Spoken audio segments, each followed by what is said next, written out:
Assalamualaikum warahmatullahi wabarakatuh. Bismillah walhamdulillah wassalatu wassalamu ala rasulillah wala hawla wala quwata illa billah ma ba'du. Baik Bapak Ibu sekalian, teman-teman yang berbahagia, saya ucapkan kembali selamat datang di kelas 8 langkah bisa bahasa Arab.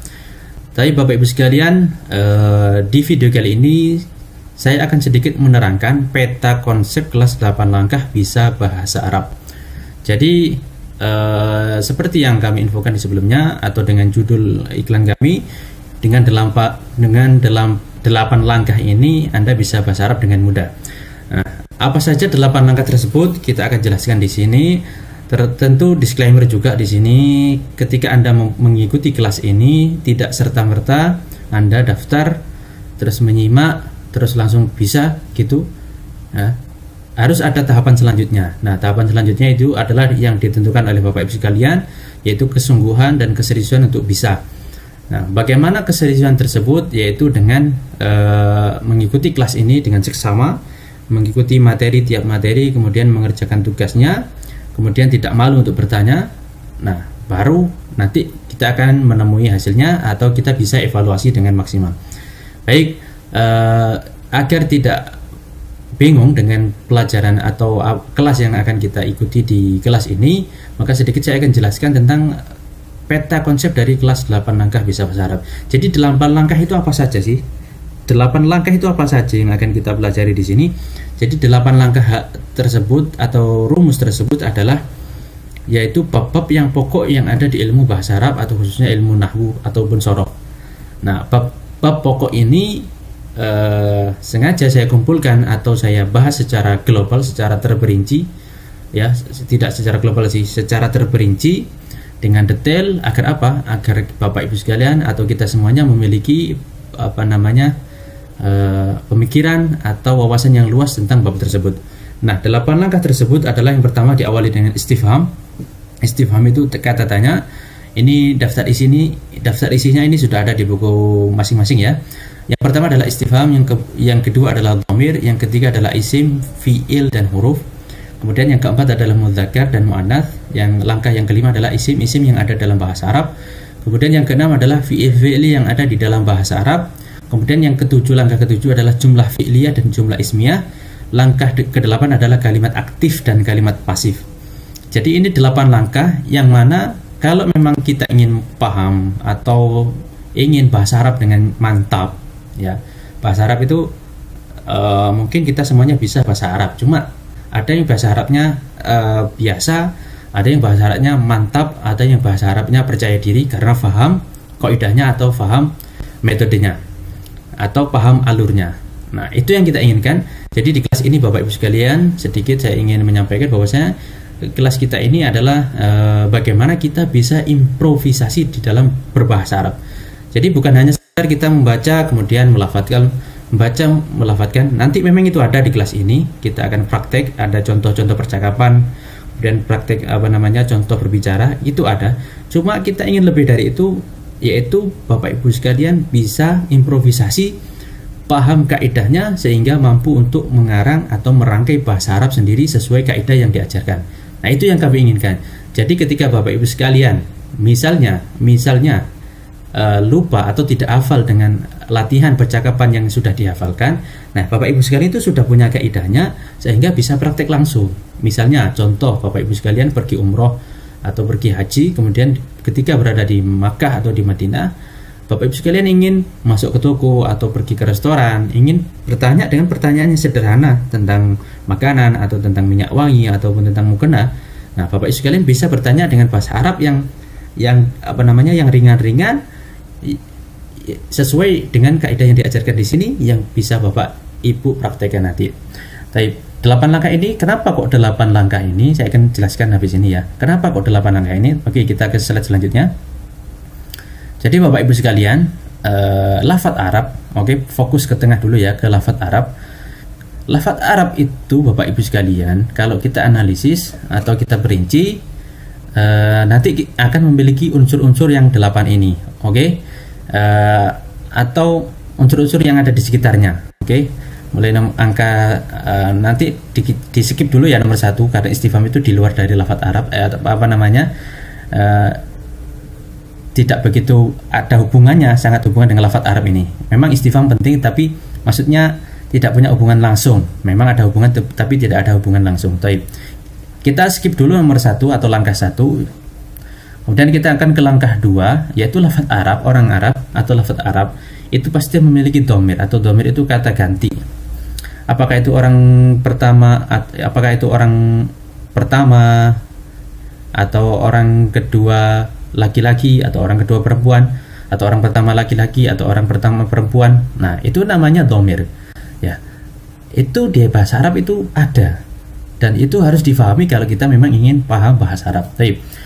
Langkah selanjutnya, lafadz Arab itu pasti tidak lepas dari yang nomor 3, isim atau fiil dan huruf. Oke, tidak lepas dari ini. Kemudian lafadz Arab itu juga tidak lepas dari yang namanya mudzakkar dan muannas. Baik. Lafadz Arab itu pasti punya kelamin. Kalau di dalam Arab ya, dalam bahasa Arab pasti punya kelamin, kalau nggak mudzakkar ya muannas. Kemudian lafadz Arab itu yang kelima juga memiliki isi dikelompokkan nanti menjadi isim ataupun fiil, seperti yang nomor 3. Nah, nomor 3 ini kita bahas secara umum saja. Oke. Nanti yang nomor 5 dan 6 ini dibahas secara perinci, detail-detailnya. Ya, nomor 3 ini masih tanda isim, tanda fiil ataupun tanda huruf. Yang nomor 5 ini yang termasuk isim itu apa saja, yang termasuk fiil itu apa saja, dibahas di nomor 5 dan nomor 6. Nah, kalau Bapak Ibu sudah paham isim, sudah paham tanda-tandanya, sudah paham kelaminnya, maka juga harus paham ini isim apa, apakah isim mufrad, apakah isim tasniyah, apakah jamak taksir. Kalau fiil juga gitu, apakah nanti fiil madi atau fiil mudhari atau fiil amar dan lain sebagainya, apakah ini mabni atau mu'rab, maka itu difahami kalau kita ingin bahasa Arab dengan mantap. Ya, catatan ya, kita ingin bahasa Arab dengan mantap, bukan hanya sekedar bahasa Arab yang hafalan tapi kita tidak paham polanya. Ya, kita ingin paham polanya, kita ingin naik kelas lah. Taib. Yang ketujuh adalah ada jumlah fi'liyah dan jumlah ismiyah nanti. Nah, dari bahasa Arab itu nanti pasti tidak terlepas dari susunan jumlah fi'liyah ataupun jumlah ismiyah. Apa itu jumlah fi'liyah? Apa itu jumlah ismiyah? Nanti kita akan bahas pada babnya. Taib. Ada bab tersendiri nanti, tiap-tiap nomor ini ada pembahasannya Ibu. Nanti kita akan bagikan di kelas. Nah, langkah yang ke-8, bahasa Arab itu pasti nanti kalimatnya itu tidak lepas dari kalimat aktif ataupun kalimat pasif. Sama di bahasa Indonesia kita pasti punya atau tahu kalimat aktif atau kalimat pasif. Nah, itu kita penting juga mengetahuinya, kita juga penting mengetahui polanya atau rumusnya, sehingga kita nanti bisa berbahasa Arab dengan mantap. Nanti juga ada istifham itu penting juga nanti. Kenapa kok ada istifham? Karena istifham itu dasarnya ya, secara umum di sini istifham itu kalau kita misalnya belajar bahasa Arab itu kalau praktek pasti tidak terlepas dari yang namanya latihan percakapan. Nah, latihan percakapan itu pasti kalau nggak tanya ya jawab. Tanya itu bagaimana? Yaitu dengan istifham ini. Oke, kita ke slide selanjutnya. Kenapa kok harus 8 langkah ini? Oke, kita akan bahas di sini. Contohnya saja ada lafadz Arab yaitu kitabun. Oke, fokus ke tengah. Kitabun, ada yang kitabun itu artinya buku. Nah, kalau kita analisis buku ini, ya, kita dhamir nomor 2 kita skip dulu ya. Kita tinggal atau kita bahas di akhir. Kita langsung ke nomor 3. Kitabun ini kita harus paham kitabun ini lafadz apa. Kita apakan lafadz kitabun ini? Kalau kita ingin berbahasa Arab ya, kita ingin apakan? Kita harus kitabun ini jenis lafadz apa? Kita harus paham. Maka kita harus ke langkah 3. Kita tentukan dulu kitabun ini lafadz apa? Apakah kalimat isim atau kalimat fiil? Oke. Apakah kalimat isim ataupun kalimat fiil atau huruf? Maka sudah ditentukan atau sudah diputuskan kitabun adalah kalimat isim, yaitu karena ada tanwin, ada yaitu ciri-ciri isim adalah tanwin. Kemudian kita sudah tentukan bahwa kitabun adalah kalimat isim karena ciri-cirinya ada tanwin. Kok tahu? Iya, nanti di bab 3 akan dibahas ciri-ciri isim, ciri-ciri fiil atau tanda ciri-ciri huruf akan dibahas pada babnya. Kita akan jelaskan secara umum saja di sini peta konsep agar Bapak Ibu sekalian tidak bingung. Kemudian langkah yang keempat, ya, atau kita langsung ke langkah 4, kitabun. Buku ini kita juga harus tahu dia mudzakkar atau muannats. Oh, ternyata kitabun adalah mudzakkar karena tidak ada tanda muannats. Kok tahu apa tandanya muannats? Oke, nanti kita akan dibahas pada babnya. Yang penting setelah mempelajari semuanya kita bisa menentukan, oh kitabun adalah mudzakkar karena tidak ada tanda muannats. Kemudian kita ke langkah yang kelima. Langkah kelima adalah isim-isim yang ada dalam bahasa Arab, mulai dari isim mufrad, isim tatniyah, jamak taksir, jamak muannats salim. Kita harus paham, oh ternyata kitabun adalah termasuk isim mufrad karena maknanya tunggal. Kok bisa tahu? Iya, karena setelah mempelajari isim-isim yang ada di dalam bahasa Arab, saya tahu mana itu isim mufrad, mana itu isim tasniyah, mana itu jamak taksir. Saya sudah tahu, dan kitabun adalah termasuk mufrad, maka sudah diputuskan kitabun adalah mufrad. Nah, 3, 4, 5 kita sudah mengetahui bahwasanya kalimat lafadz kitabun adalah kalimat isim yang mana dia adalah mudzakkar mufrad. Nah, setelah kita tentukan mudzakkar mufrad, ternyata mudzakkar mufrad itu dhamirnya adalah huwa. Oke, dhamir ternyata kalau kita rubah ke dhamir, ternyata mufrad mudzakkar itu, ya, isim yang mufrad mudzakkar itu dhamirnya adalah huwa. Huwa itu adalah dhamir untuk mufrad mudzakkar. Mufrad itu tunggal, mudzakkar itu laki-laki.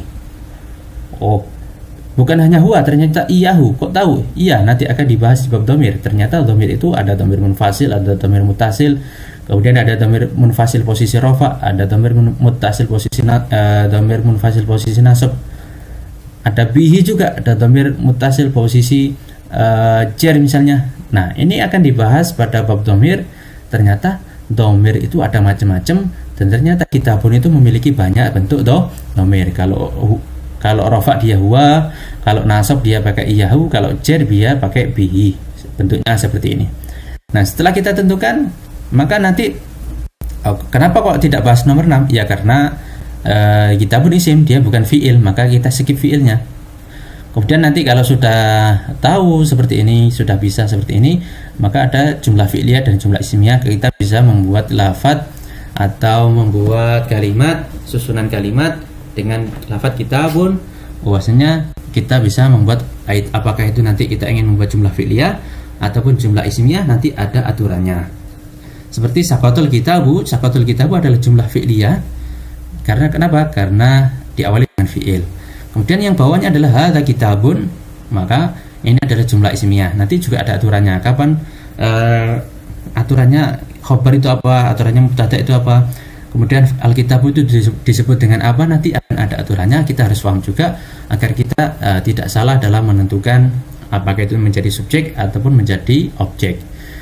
Kemudian nanti kalau kita sudah paham jumlah fi'liyah dan jumlah ismiyah, nanti kita akan bisa juga sedikit paham akan tentang aturan dari kalimat aktif dan kalimat pasif. Ini kalau kita membahas tentang isim. Kalau fi'il, Ustaz, bagaimana? Oke, kita ke fi'il misalnya. Kita punya lafadz akala. Oke, kita punya lafadz akala artinya adalah makan. Nah, kita analisis langsung ke nomor 3 dulu. Ternyata akala adalah kalimat fi'il karena ada tanda fi'il, nanti bisa dimasuki ta'nis akalat. Oke. Kemudian kita ke langkah yang keempat, mudzakkar atau muannats. Akala itu lafadz mudzakkar atau muannats. Oh, ternyata dia mudzakkar karena tidak ada tanda muannats.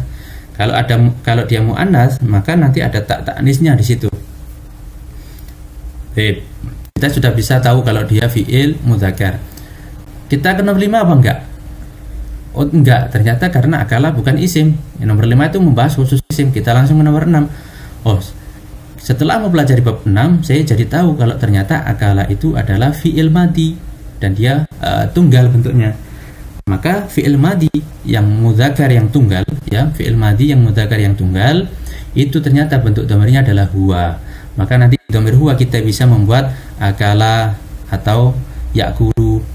Ya, karena nanti di bab dhamir atau di bab fi'il kita akan membahas akala, akalu, yaitu huwa huma, hum hiya huma hunna, dan seterusnya kita akan bahas. Nah, oh ternyata akala dia adalah fi'il mudzakkar tunggal, fi'il madi mudzakkar tunggal, dan dhamirnya adalah huwa. Maka setelah kita bisa menentukan akala itu adalah fi'il madi, kemudian dia laki-laki dan tunggal, maka kita akan bisa masuk pada bab jumlah fi'liyah dan jumlah ismiyah. Bagaimana kita menunggalkan fi'il ketika fi'il berada di depan, pelakunya berada di belakang, walaupun pelakunya jamak, fiilnya tetap ditunggalkan. Nah, itu aturan tersebut nanti akan dibahas pada bab jumlah fi'liyah dan jumlah ismiyah. Sebaliknya kalau pelakunya berada di depan, fiilnya di belakang, ternyata fiilnya akala menyesuaikan dengan al-muslimuna, menyesuaikan dengan pelakunya. Ya, sama-sama akala muslimuna atau para muslimin makan makanan, atau al-muslimun akalu ta'am, sama-sama artinya para muslimin makan makanan, artinya sama, cuma bentuknya berbeda. Kok bisa berbeda? Iya, karena susunannya beda. Yang satunya jumlah fi'liyah, yang satunya jumlah ismiyah, maka susunannya, aturannya pun berbeda. Juga kita ke langkah 8, maka kita akan nanti bisa belajar juga tentang kalimat aktif dan pasif. Kita ingin membuat jumlah fi'liyah akalal muslimun atau misalnya para muslimin makan makanan. Ketika dijadikan ini adalah kalimat aktif, kita ingin merubahnya menjadi kalimat pasif, maka dirubah menjadi akala, dirubah menjadi ukila, atau ama dirubah menjadi atau am. Kok bisa seperti itu? Iya, nanti akan dibahas pada kalimat aktif dan kalimat pasif. Nah, kalau sudah seperti itu, nanti Bapak Ibu nanti tinggal latihan, nanti latihan mengerjakan sebanyak-banyaknya sampai terbiasa, sampai hafal. Maka Bapak Ibu akan memiliki kemampuan untuk improvisasi dalam berbahasa Arab. Ya. Kemudian istifham, kita tinggal menambahkan istifham, hal akalal muslimuna atau atau mata ukilat to'amu, kapan makanan itu dimakan. Tinggal menambahkan, sudah menjadi kalimat yang bisa difahami, yang bisa kita gunakan untuk latihan percakapan atau berbahasa Arab dengan teman-temannya yang lain.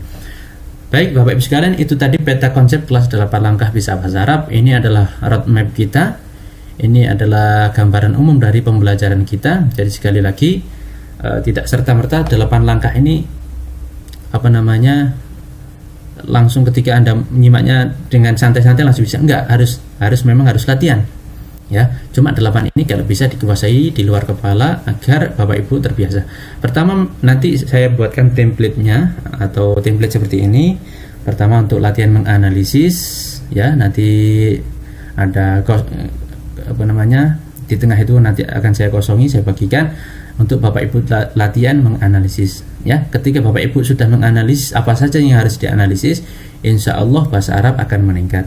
Tapi Bapak Ibu sekalian, saya harap Bapak Ibu sekalian masih semangat ya, karena ini masih pembukaan ya, ini belum materi loh ya, ini masih pembukaan, masih pemanasan.